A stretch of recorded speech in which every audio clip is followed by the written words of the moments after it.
সবটাই মিথ্যা। এই যে পদাবলী কীর্তন হচ্ছে, এখানে যদি হরিনাম উচ্চারণ না হয় তাহলে জানবেন এই পদাবলী কীর্তনের আয়োজন করাটাও বৃথা। আর চুক্তিবদ্ধ বক্তা সেও যদি হরিনাম না করে তাহলে চুক্তিবদ্ধ বক্তা কীর্তনটাও মিথ্যা, নিছক নাটক। ভাষাটা শুনলে নিছক নাটক। যুগটা হরিনামের যুগ। হরিনাম ছাড়া বক্তারও নিস্তার নাই, শ্রোতা যারা বসে আছেন তাদেরও নিস্তার নাই।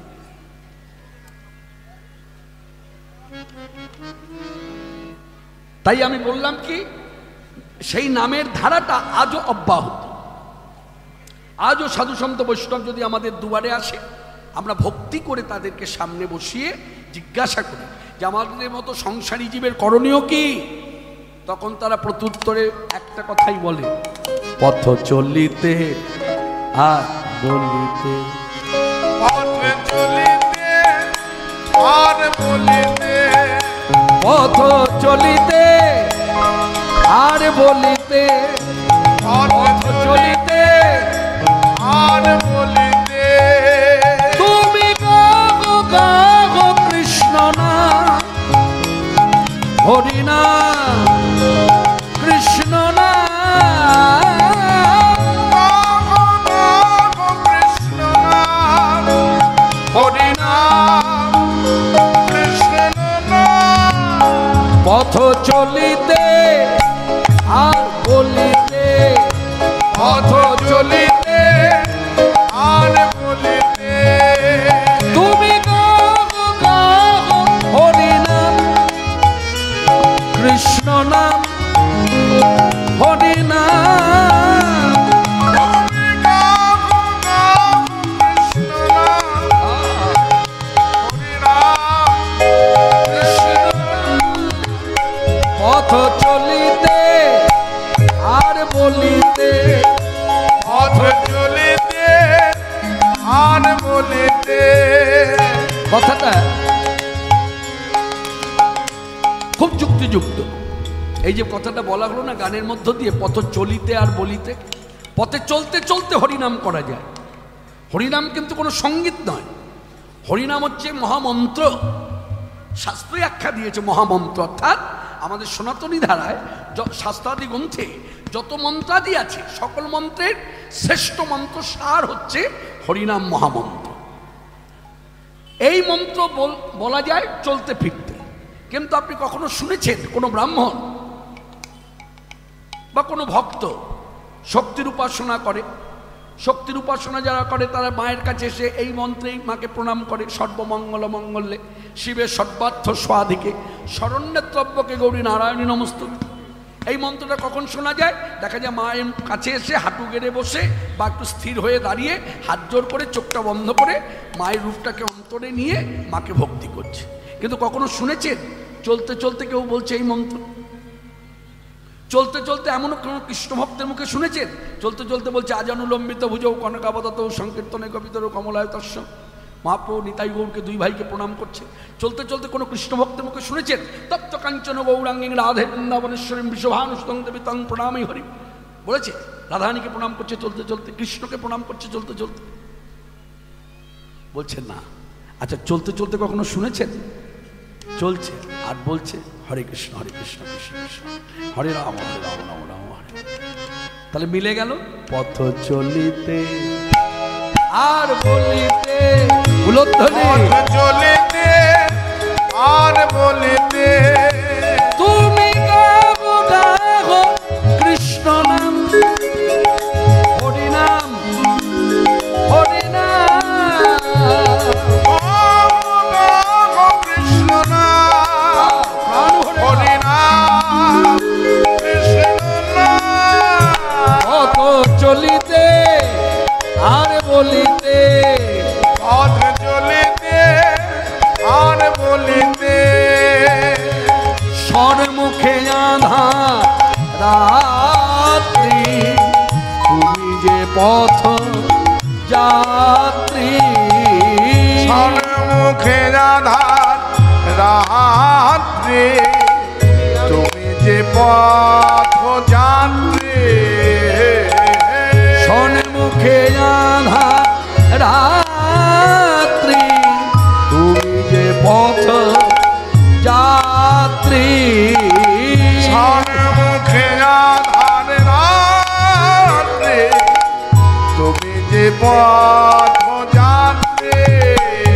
পথ চলিতে তার নাম, কথা বলিতে তার নাম, পথ চলিতে তার নাম, পথ বলিতে তার নাম। হরি নাম কৃষ্ণ নাম, পথ চলিতে আর বলিতে, পথ চলিতে আর বলিতে। প্রতি নিঃশ্বাসে দৃঢ় বিশ্বাসে, প্রতি আশ্বাসে হরি নাম,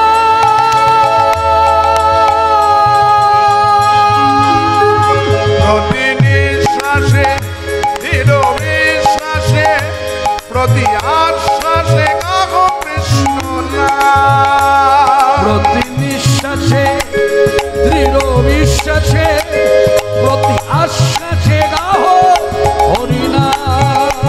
প্রতি নিঃশ্বাসে দৃঢ় বিশ্বাসে, প্রতি আশ্বাসে গাহো কৃষ্ণ নাম। তুমি গাহো গাহো তার নাম, তুমি গাহো গাহো হরি নাম। পথ পথ চলিতে আর বলিতে, পথ চলিতে আর বলিতে। ভবে আসিয়া ভাবে ভাসিয়া, প্রেমে মাতিয়া হরি নাম। ভবে আসিয়া ভাবে ভাসিয়া, প্রেমে মাতিয়া গাহো হরি নাম। ভবে আসিয়া ভাবে ভাসিয়া, প্রেমে মাতিয়া গাহো হরি নাম। ভবে আসিয়া প্রেমে ভাসিয়া, ভাবে মাতিয়া গাহো হরি নাম। তুমি গাহো গাহো হরি নাম, তুমি গাহো গাহো কৃষ্ণ নাম। পথ চলিতে আর বলিতে, পথ চলিতে আর বলিতে। হরে কৃষ্ণ কৃষ্ণ কৃষ্ণ হরে হরে, হরে রাম রাম রাম হরে হরে। এই নামের দ্বারা, এই নামের দ্বারাই পাপী তাপী উদ্ধার হলো, অন্যান্য যুগে পাপী তাপী বধ হলো। আমরা সকলেই একমত। হিরণ্যক্ষ হিরণ্যকশিপু বধ, কংস শিশুপাল বধ, অকাসুর বাকাসুর বধ, রাবণ কুম্ভকর্ণ বধ, ব্যতিক্রম কলিযুগ, জগাই বাধাই উদ্ধার, চপল গোপাল উদ্ধার, আরো কত শত পাপী। কি অধম কি অধমা, দুরমতি অতি পতি দেবাসন্নী, দুরমতি অধিপতি দেবাসন্নী, দুর্মতি দুর্মতি অতি পতি দেবাসন্নী, দুরমতি অধিপতি দেবাসন্নী। প্রাণে না মারি লোকারে, ওরা প্রাণে না মানিল কানে। হরি নামে দিয়া হৃদয়ে শোধিল, যাচিয়া জীবের দ্বারে দ্বারে। এবার হরি নাম দিয়া হৃদয় সখিল, যাচিয়া জীবের দানে দানে। অনেকে প্রশ্ন করে, আসতে কথাগুলো মন দিয়ে শুনুন। দুরমতি অতি পতিত পাশন্নী, প্রাণে না মারিল কারে, হরিনাম দিয়া হৃদয় শোধিল, যাচিয়া জীবের দ্বারে দ্বারে। একমাত্র ব্যতিক্রম যুগ কলিযুগ, যে যুগে হিরণ্যকশিপুর মতো বধ হয়নি, হিরণ্যকশিপুর মতো বধ হয়নি কলিযুগে, রাবণ কুম্ভকর্ণের মতো বধ হয়নি কলিযুগে, কংস শিশুপাল অকাসুর বকাসুরের মতো বধ হয়নি কলিযুগে। কলিযুগে কি তাহলে পাপ কেউ করেনি? করেছে। পাপ কেউ করেনি? করেছে। শুধু জগাই মাথায় পাপ করেছে, এটা তো উল্লেখযোগ্য। আর উল্লেখযোগ্য নয় মানে উল্লেখ হয়নি। যেমন ভারত স্বাধীন হয়েছে, কত বীর সেনাপতির নাম আছে, আছে না? প্রথমেই নাম আছে সুভাষ বোস, শ্রদ্ধাভাজন, তারপর ক্ষুদিরাম, তারপর কত কত শত নাম, তাই না? আচ্ছা, যাদের নাম আছে তারা আছে। ভারতবর্ষকে শুধু এই যাদের যাদের নাম আছে এই কয়জনকে দিয়েই স্বাধীন, আর কেউ ছিল না। মনে রাখবেন, যারা ছিল, যারা প্রাণ হারিয়েছিল ভারত স্বাধীন করবার জন্য, অনেকের নাম উল্লেখ হয়নি, কিন্তু তাদেরও অবদান আছে। ঠিক তদ্রুপ জগাই মাধাই হচ্ছে উজ্জ্বল দৃষ্টান্ত। এরপরেও আছে, যেমন আমি, আমার পাপও তারা গ্রহণ করেছে। বলে কিভাবে গ্রহণ করলো? আপনি পাপ করেছেন, আপনার পাপও গ্রহণ করেছে। বলে পাপ গ্রহণ করেছে ভগবান? বলছে হ্যাঁ, পাপ গ্রহণ করেছে মানে পাপ গায়ে মেখেছে। একেবারে সোজা সাপটা কথা বলছি, গায়ে মেখেছে। বলে এরকম সোজা সাপটা কথা বলে, হরি কথা বলতে ও হাসি পায়। হ্যাঁ, এত সোজা সাপটা ভাবে কে বললো? কে আবার বলবে? কাজী নজরুল ইসলাম, মুসলমান, বাঙালি মুসলমান। এটাও বলে রাখা দরকার, বাঙালি মুসলমান, বিহারি নয়। বাঙালি মুসলমান বলেই চৈতন্য চরিতামৃত পড়েছিলেন, বাঙালি মুসলমান বলেই চৈতন্য ভাগবত পড়েছিলেন। না হলে এত পরে জন্মে চৈতন্য দর্শন, হ্যাঁ, চোখে তো দেখে নাই, দেখেছিল কি দিয়ে? অন্তহিত দর্শন, অন্তর দিয়ে দেখেছিল। যেমন পূর্বে দেখেছিল সুরদাস, কাজী নজরুল ইসলামের বহু পূর্বে তার জন্ম। সুরদাস দেখেছিল জন্মান্ধ, যার জন্য বাড়ির লোক তাকে বাড়ি থেকে তাড়িয়েই দিল, পছন্দ করলো না। হ্যাঁ, সন্তান অন্ধ, এই অন্ধ সন্তান দিয়ে আমরা কি করব? বেরিয়ে যাও বাড়ি থেকে। কিন্তু সুকণ্ঠের অধিকারী ছিল, আর ওই কণ্ঠ ব্যবহার হতো কৃষ্ণ কথায়। সুন্দর করে গীত গাইত, সুন্দর করে গীত গাইত।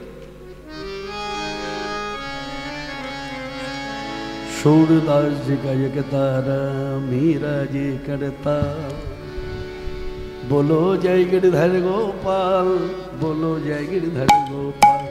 सूरदास जी का ये तारा मीरा जी करता, बोलो जय गिरधर गोपाल, बोलो जय गिरधर गोपाल। सूरदास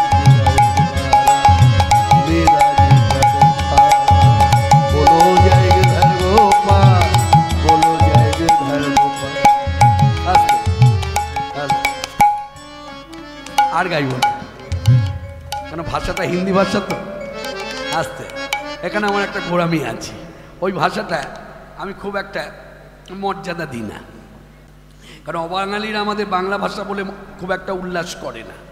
যে আমরা বাঙালিরা হিন্দি ভাষায় কথা বলতে পারলে যেমন একটা গর্ববোধ করি, যেমন একটা বেশ ভেতর ভেতর আনন্দ হয় যে আমি হিন্দি ভাষা বলেছি, এই রকম আনন্দটা ওরা করে না।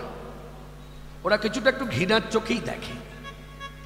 যাক, আর বেশি বাড়াবো না, মোদ্দা কথায় যাই। তা কাজী নজরুল ইসলাম অন্তহিত দর্শন করলেন। সুরদাস অন্তহিত দর্শনের উজ্জ্বল দৃষ্টান্ত। আপনারা জানেন অনেকে ঘটনাটা, যারা জানেন তারা মিলে নিন বক্তা ঠিক ঠিক ঠিক ঠিক বলছে কিনা। আর যারা কখনো কোনোদিন এই কথাটা শোনেননি তারা মন দিয়ে শুনুন। খুব সুন্দর একটা কথার সম্মুখীন আমরা হয়েছি এই সান্ধ্য সময়ে হরিবাসরে এসে। হরিবাসরে না আসলে এই সময়টা এই কথা আমরা শুনতে পেতাম না। সুরদাস অন্ধ, পথের মধ্যে বসে কৃষ্ণ গীত করে। এক সাধু এসে হাতটা ধরে বলছে, সুরদাস, এখানে বসে বসে কৃষ্ণ কথা বলার থেকে চলো মথুরার হাই রোডের ধারে বড় বড় মন্দির আছে, কোনো এক মন্দিরের দুয়ারে বসে কীর্তন করো, কৃষ্ণ কীর্তন করো, সবাই শুনুক, সবাই আনন্দ করুক ইত্যাদি। তা সুরদাস, তুমি এই যে মথুরা হাই রোডের ধারে যে কৃষ্ণ মন্দির আছে বড় বড়, কোনো এক মন্দিরের ধারে তোমায় বসিয়ে দিয়ে গেলাম, এখানে বসে কৃষ্ণ কীর্তন করো, সবাই শুনুক, সবাই আনন্দ করুক ইত্যাদি বলে সাধু তো চলে গেল।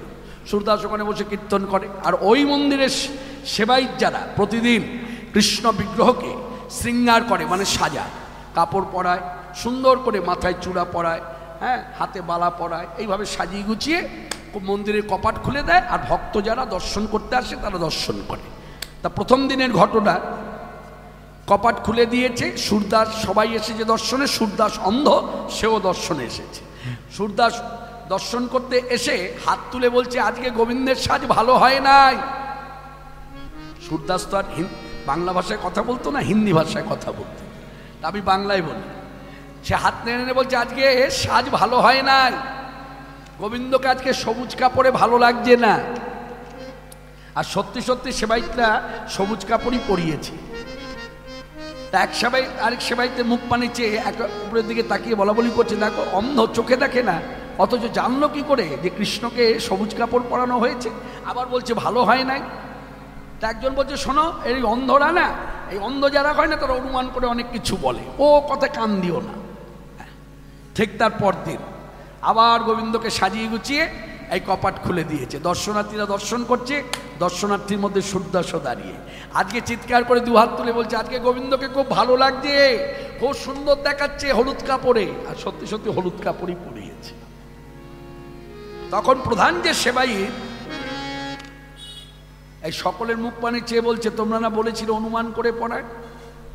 আমি তোমাদের একটা কথা বলি, ও অনুমান করে পড়া মানে বলছে না, ভেতর থেকে বলছে সব প্রমাণ হয়ে যাবে, কালকের দিন সব প্রমাণ হবে।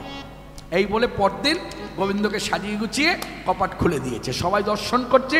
সূরদাস এসে দাঁড়িয়ে দর্শন করতে করতে দাঁড়িয়ে বলছে, আজকে গোবিন্দকে দেখে মনে হচ্ছে গোবিন্দ আমার থেকেও বড় ভিখারি, যার জন্য কাপড় জামা জোটেনি।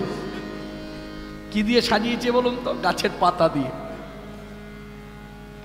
তখন সবাই বুঝলো এই দর্শনটা চোখে নয়, অন্তহিত দর্শন। না হলে যার চোখ নাই, হ্যাঁ, ছোটবেলা একবার জন্মান্ধ, জন্ম থেকেই যে দৃষ্টিশক্তি হারিয়েছে, সে দেখলো কি করে? যার জন্য দেখবেন গুরুবাড়িতে গেলে আমরা যারা দৃষ্টিশক্তি পেয়েছি, আমাদেরকে কিন্তু গুরুদেব এই কথাই বলে, পথমত যাই হোক, বলছে জপে বসলে এই তালুমালুভাবে এদিক ওদিক তাকিও না, বসে চোখটাকে বন্ধ করো, রূপটাকে স্বরূপটাকে ভেতরে আনো, এনে ধ্যান করো, দর্শন করো। একে বলে অন্তহিত দর্শন। তা কাজী নজরুল ইসলাম চৈতন্য চরিতামৃত পড়ছে আর অন্তহিত দর্শন। এই দর্শন করতে করতে যা পেল, তার ইচ্ছা হলো একটা গৌরগীতি লিখি। তখন তিনি এই গানটি লিখলেন।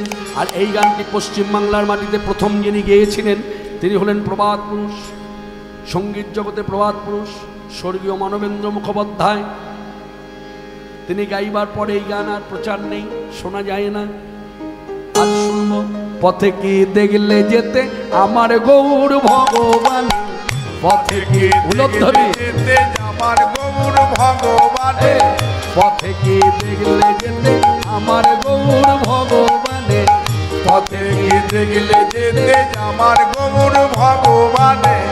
যারে কোলে যায় না দেওয়া কোলে দেয় সে ডেকে তারে, যারে কোলে যায় না দেওয়া কোলে দেয় সে ডেকে তারে, যারে কোলে যায় না দেওয়া কোলে দেয় সে ডেকে তারে। পথে কি দেখলে যেতে আমার গৌর ভগবান, পথে কি দেখলে যেতে আমার গৌর ভগবান। নবীন সন্ন্যাসী সে রূপে তার পাগল করে, নবীন সন্ন্যাসী রূপে তার পাগল করে।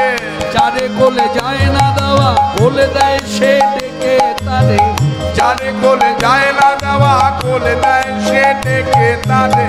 পথে কি দেখলে যেতে আমার গৌর ভগবানে, পথে কি দেখলে যেতে আমার গৌর ভগবানে, পথে কি দেখলে যেতে আমার গৌর ভগবানে।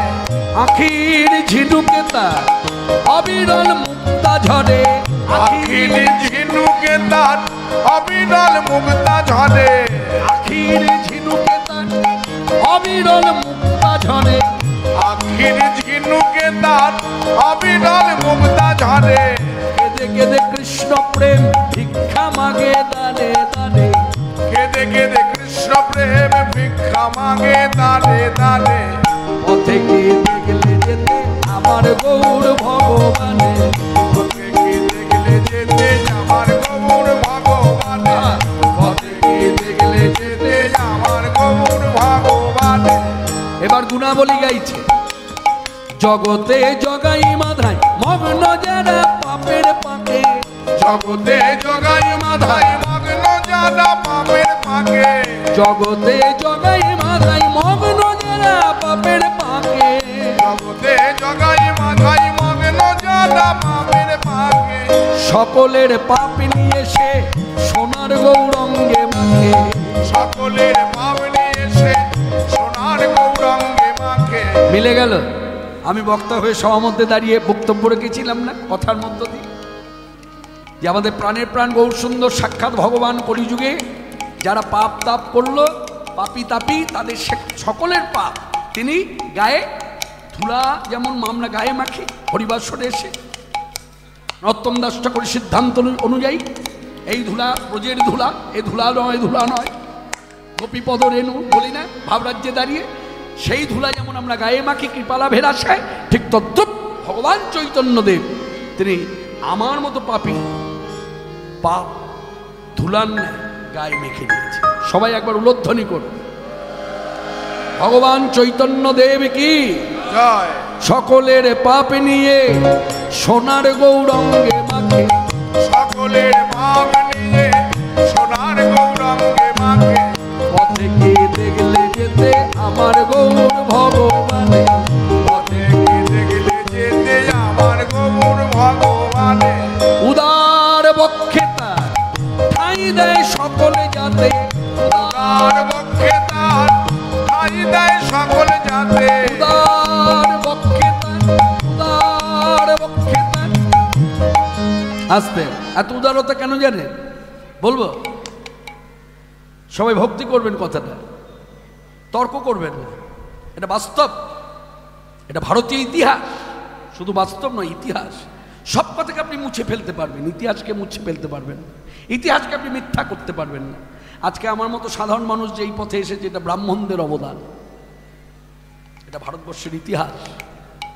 অর্থাৎ ব্রাহ্মণকে মর্যাদা করে, ব্রাহ্মণকে লাঞ্ছনা দিয়ে, ব্রাহ্মণকে গঞ্জনা দিয়ে, ব্রাহ্মণের নিন্দা চর্চা করে ভক্তির পথে সে যে মত যে পথই হোক, ভক্তির পথে সে যদি আসে তার উন্নতি হবে না, হতে পারে না।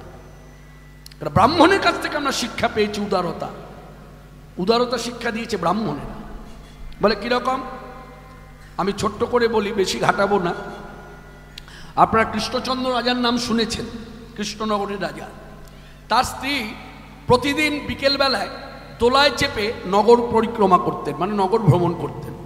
একদিনের ঘটনা, দোলায় বসে আছে রানীমা, আর দোলা যারা বহন করে নিয়ে যাচ্ছে, হঠাৎ করে রানীমা বলছে থামাও। তো জিজ্ঞাসা করছে কি ব্যাপার রানীমা, থামাতে বলছে, মানে নামাও না। যেই দোলাটা নামিয়েছে, রানীমা দোলা থেকে নেমে এক ব্রাহ্মণী মায়ের কাছে দাঁড়িয়ে কথা বলছে। হঠাৎ করে ব্রাহ্মণী মায়ের কাছে গেল কেন না, দোলা থেকে রানীমা দেখে নিয়েছে এই ব্রাহ্মণী মা এত হিন্দরিদ্র কাঙালিনী ভাবা যাবে না। আমরা যে মেয়েরা পলা পড়ি, যদিও আসল পলা আমরা তো পড়ি না,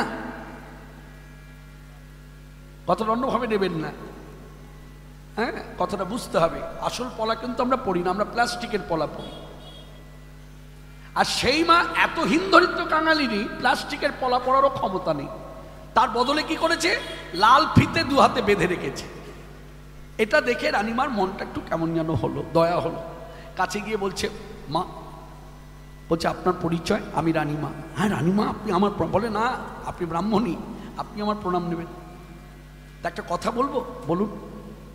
বলছিলাম আপনার এই দারিদ্রের জ্বালা থাকবে না, আমি এই দারিদ্রের জ্বালা ঘুচিয়ে দেবো আমার স্বামীকে বলে। আমার স্বামী তো রাজা, হ্যাঁ তাকে বলবো অনেক দান ধ্যান আপনাকে করবে, শুধু আপনি একটু কালকে আমার প্রাসাদে আসুন। আসবেন কিন্তু? অবশ্যই মা, আপনি রানীমা বলেছেন আপনার মর্যাদা দেব না, নিশ্চয়ই আসবেন। অনেক দান ধ্যান করবেন তাই না? অনেক দেবেন আমায় না?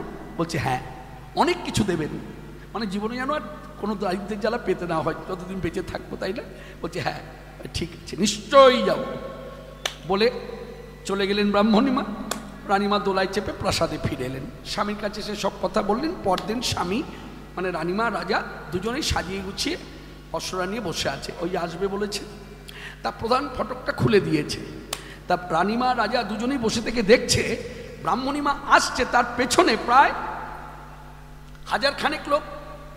1000 খানেক লোক বললাম কেন জানেন? হয়তো বলবেন কৃষ্ণচন্দ্র রাজার আমলে কৃষ্ণনগরে 1000 খানেক লোক, আপনি যে বলছেন, আপনি এত সুন্দর গুছিয়ে কথা বলেন, এই জায়গাটা কেমন যেন ভুল হয়ে গেল না? তখনকার সময় 1000 লোক জড়ো করা তো মুখের কথা নয়, মানে এই জন্যই তো বললাম।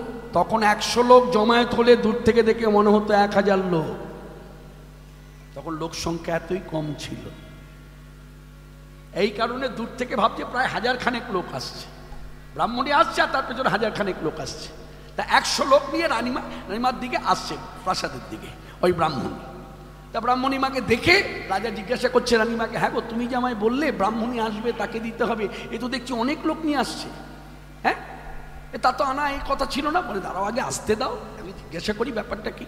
যেই প্রাসাদে ঢুকেছে সব লোক নিয়ে, তখন রানীমা নেমে গিয়ে, হ্যাঁ আসন থেকে নেমে গিয়ে বলছে আপনাকে আমি একা আসতে বলেছি, আপনি এত লোক নিয়ে এলেন? বলে আপনাকে আমি তো বারবার জিজ্ঞাসা করছিলাম, আপনি অনেক কিছু দেবেন তাই না, অনেক দান ধ্যান করবেন তাই না?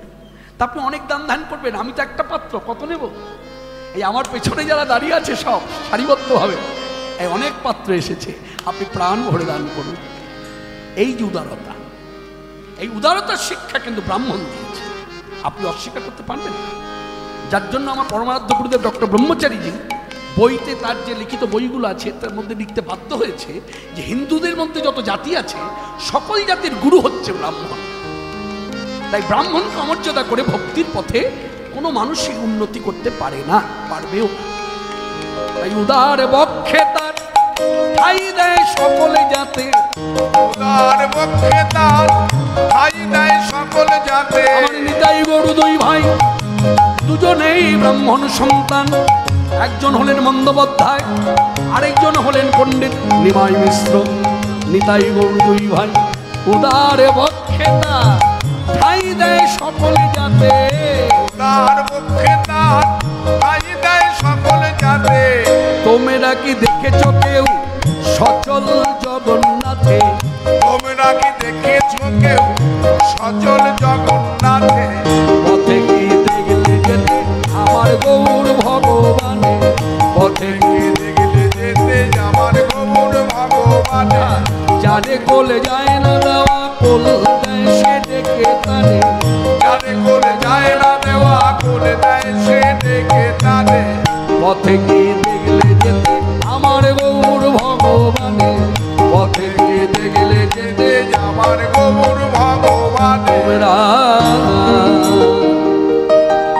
এই দেখুন কাজী নজরুল ইসলাম যখন এলেন, ইতিমধ্যে কিন্তু আমাদের পূর্ব বর্ধমানে বৈষ্ণব পদকর্তা বাসুদেব ঘোষ আকুমার ব্রহ্মচারী ভালো কীর্তন করত। তিন ভাই তো, দুই ভাই সংসারী আর তিনি ছিলেন সাধু।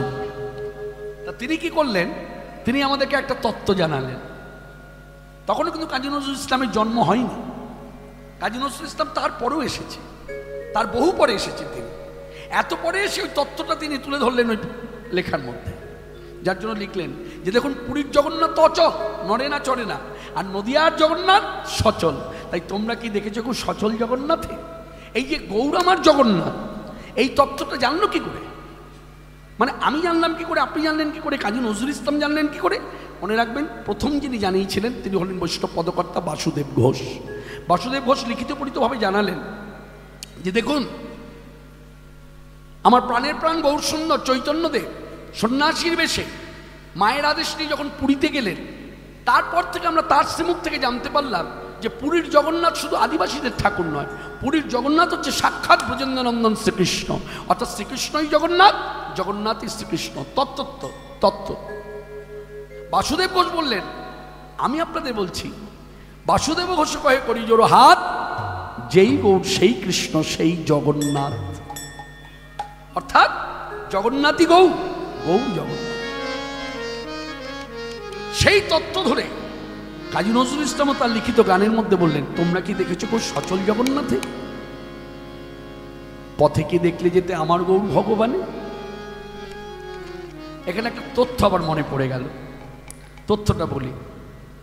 কে কিভাবে তথ্যটা জেনে আছেন আমি জানি না, তবু সবার মধ্যে দাঁড়িয়ে বলি, সবাই শুনুন। অনেক কথা জানা থাকলেও শুনতে হয়, ভুলও তো বলতে পারি। এই যে আমরা পুরীতে যাই, তা কারা কারা পুরীতে গিয়েছেন আগে একটু জিজ্ঞাসা করি, দেখি হাত তুলুন তো। একটা হাত তুললেই হবে, বেশি দূর নয়, মায়ের একটু নিচু করে, একটু নিচু করে হাতটা শুধু এইরকম তুললেই হবে, দেখতে পাবো আমি। এইরকম হাত তুলুন, অনেক কিছু শেখার আছে। হাত তুলতে বললেই একেবারে তুলে দেবো তা নয়, হাত তোলারও একটা ভঙ্গিমা আছে। এইটুকু তুললেই হবে। তাহলে হাত তুলেছেন অনেকেই, তাহলে পুরীতে আপনারা গিয়েছেন। পুরীতে গিয়ে প্রথমে যা হয়, আমিও যখন প্রথম পুরীতে গিয়েছিলাম না জেনে আমিও তাই করেছিলাম, সমুদ্রের স্নান। সমুদ্রের স্নানে পরে জগন্নাথের পূজা, জগন্নাথের পূজা হয়ে যাওয়ার পরে গম্ভীরায় এলাম, যেখানে মহাপ্রভু থাকতেন, সেই গম্ভীরা দেখলাম। তারপর সিদ্ধবকুলে গেলাম, তারপর কত দর্শনের জায়গা, সাইট সিন গেলাম, অনেক কিছু দেখলাম।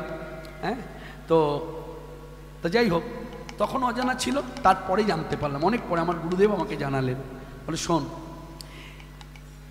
ভারতবর্ষের মাটিতে এত তীর্থ আছে, সব তীর্থ ঘুরে যদি দেখা যায় সব তীর্থেই কুষ্ঠব্যাধিতে আক্রান্ত ব্যক্তি আছে, কোথাও কম কোথাও বেশি। সব থেকে বেশি সংখ্যক কুষ্ঠতে আক্রান্ত ব্যক্তি বসতি করে আছে পুরী তীর্থে। কত? তিনি তথ্য ঘেটে সংখ্যা যে জানাচ্ছেন 10,000 প্লাস, 10,000 প্লাস, মানে 10,000-এরও ঊর্ধ্বে। তা প্রশ্ন জাগে না, ভারতবর্ষের এত তীর্থ, সব তীর্থ ছেড়ে দিয়ে এই তীর্থের মধ্যে এত বেশি কেন, এত বেশি কুষ্ঠতে আক্রান্ত ব্যক্তি কেন বসতি করে আছে? এই প্রশ্নের উত্তরটা তাদেরকেই জিজ্ঞাসা করা যায়। আমার গুরুদেব সুন্দর বিন্যাস করে কথা বলতেন, বলছে তাদেরকে জিজ্ঞাসা করা যাক। জয় জগন্নাথ। আপনারা বলুন, এই আপনারা যারা কুষ্ঠতে আক্রান্ত সব এখানে কেন এত সংখ্যক? 10,000 প্লাস। সব তীর্থে আছে কম বেশি, কিন্তু এখানে এত বেশি কেন? তখন তারা হাসি মুখে উত্তর দিচ্ছে, শুনুন, সব তীর্থের ঠাকুর পূর্ণাঙ্গ, দুটো হাতও আছে, পাও আছে। একমাত্র পুরী তীর্থের ঠাকুর আমার মতো, আমার হয়তো একটা হাত নাই, তার দুটো হাত নাই। ওই দেখুন আমার বন্ধুকে দেখুন, দুটো পা নাই, তারও দুটো পা নাই। অর্থাৎ হাত নাই, পা নাই, মাথায় মোছে হাত, সেই হতে নাম হলো ঠাকুর জগন্নাথ। যে তীর্থের ঠাকুর আমার মতো, তাহলে সেই তীর্থের ঠাকুর ছিল আমি কোন তীর্থে থাকবো? অর্থাৎ আমিও যেমন, আমার ঠাকুরটিও তেমন। নিতাই গৌর হরি হরি। তাই তোমরা কি দেখেছো কেউ সচল জগন্নাথে? অর্থাৎ জগন্নাথই গৌর, গৌর জগন্নাথ। সেই নিতাই গৌর দুই ভাই কি করলেন? এই হরিনাম প্রচার করলেন। এখন কথা ছিল, অনেক আগে বলেছিলাম, কথাটা ভুলে গেলে হবে না। বলেছি অনেকে প্রশ্ন করে, আচ্ছা দাদা, মাছ মাংস খেয়ে, হ্যাঁ মানে অবক্ষবক্ষণ এক কথায় বলে, যদি খুলে বলা যায়, মাছ মাংস ডিম পেঁয়াজ রসুন এগুলো খেয়ে হরিনাম করা যায়? হ্যাঁ। আপনি বলছেন? হ্যাঁ আমি বলছি তো, হ্যাঁ করা যায়। বলছে করলে ফল হয়? হয়, ফলও হয়। কি ফল হয় শুনুন। মাছ মাংস খেয়ে সব কিছু খেয়ে যদি হরিনাম করেন, হ্যাঁ, তাহলে কি হবে দেখুন, পাপ নাশ হবে, দুঃখ নাশ হবে, ব্যাধি নাশ হবে, অমঙ্গল দূরে যাবে, এরকম কর গুনে গুনে বলা যায়। কিন্তু একটা জিনিস লাভ হবে না, সেটা কি বলুন? বলে কি? সেটা হলো দুর্লভ কৃষ্ণ ভক্তি।